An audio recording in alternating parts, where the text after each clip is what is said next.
Hey everybody, I'm going to be going through a very important statistic that I found in my textbook here, and today I'm feeling a little low, you guys. It's been a little bit of a rough day, and I can't help but go back to what I know, and that's live life one day at a time, stay busy, and try to stay sober. Now, the last couple days have been kind of up and down, and I feel God calling me, the universe tugging me.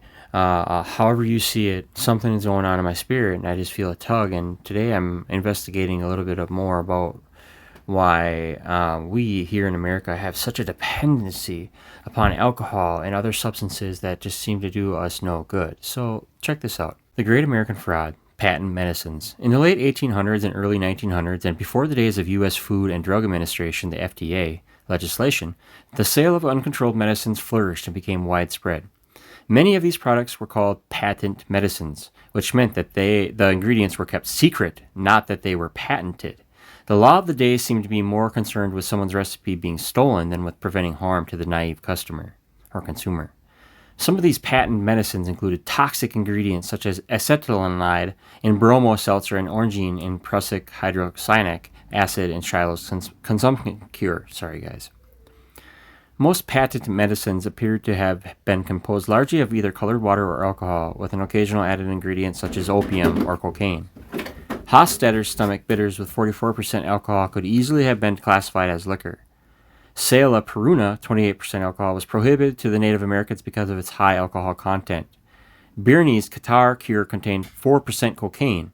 Wister's balsam of wild cherry, Dr. King's discovery for consumption, Mrs. Winslow's soothing syrup, and several others contained opiates as well as alcohol. The medical profession of the middle and late 19th century was ill prepared to battle with the ever-present manufacturers and distributors of patent medicines.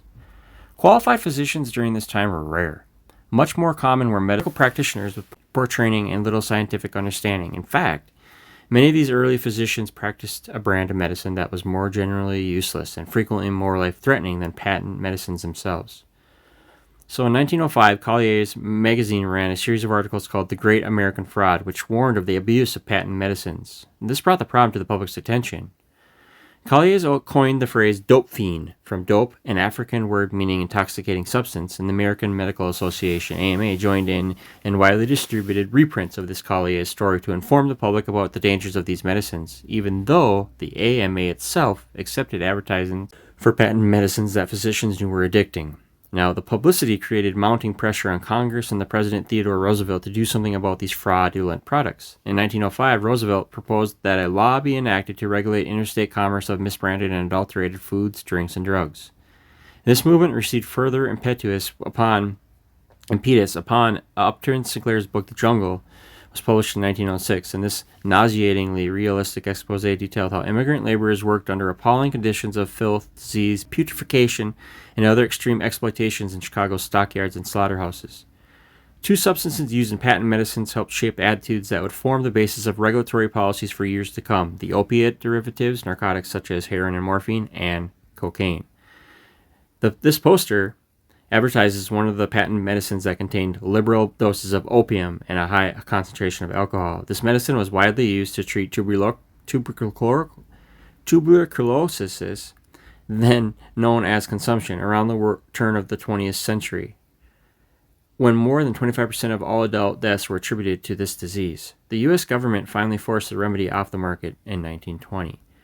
So that ends the article there, but I wanted to also touch on the fact that we learned in our textbook that a lot of the slave owners that came over in the early colonial days that brought slaves with them from Africa or bought them from Africa, they had them running rum and learning how to distill rum, and had them doing, they were actually making rum to keep the slaves were making the rum to keep themselves intoxicated so they wouldn't flee or think of insurrection. So the slave owners were actually using alcohol early on in the colonial days to keep their slaves intoxicated or inhibited. Sorry, I'm very bad with some words, but to keep them intoxicated and out of the degree of thinking right? Because when you're off alcohol, your mind clears and you're able to see things a little bit clearer.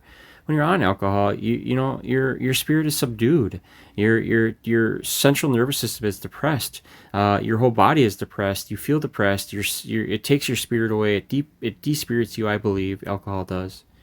And so keeping them slaves in a constant form of intoxication, what do you think that did for the genetic predisposition for the people that were to follow these people in generations to come, right? So that means that some slaves were obviously their lineage is more prone or predisposed to the genetic disease or trait of alcoholism. So we wonder why we see so many African American alcoholics or so many European alcoholics. It's because these people, there was alcohol has always been a facet or a function in our society. It had some sort of reason, and I really would beg to differ on some of these people that think that alcohol is just a social lubricant. It's just whatever you do it just to have fun. Well, you don't know what you're getting into, and you don't know the history of this drug. I love educating myself, so I love bringing it to your guys' attention. I hope you guys have a great night. Thank you.